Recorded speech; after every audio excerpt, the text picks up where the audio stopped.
5 tips for avoiding procrastination. Procrastination is the bane of working from home.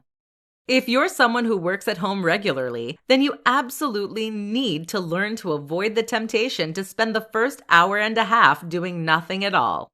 Otherwise, you're suddenly working 5-hour days instead of 8-hour days, and that's something your employers and clients are going to notice. In this presentation, we're going to look at 5 tips for crushing procrastination. Accountability. The problem is that there is no accountability for procrastination. This is why it is worse for those that work from home versus those that work in an office. In an office, people are looking over your shoulder, but here you can do whatever you like. One solution is to create stakes for yourself. An easy way to do that? Email your client and tell them that you're going to finish X amount of work and send it to them daily. Suddenly, the option to sit on your thumbs for the first few days on a project is gone. Work in a coffee shop.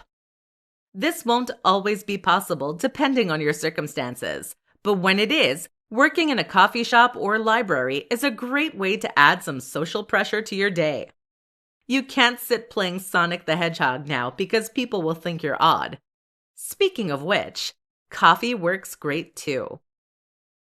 Set rewards.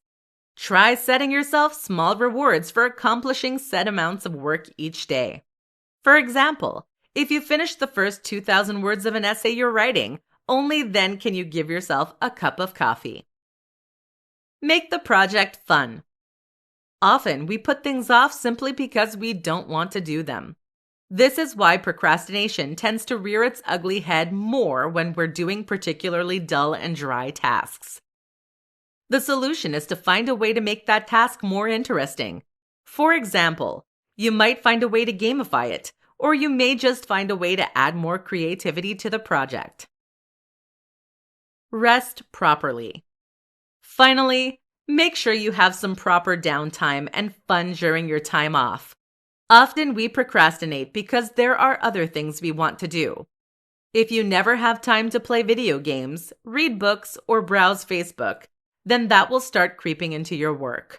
So actually enjoy your time off, and you should find this changes.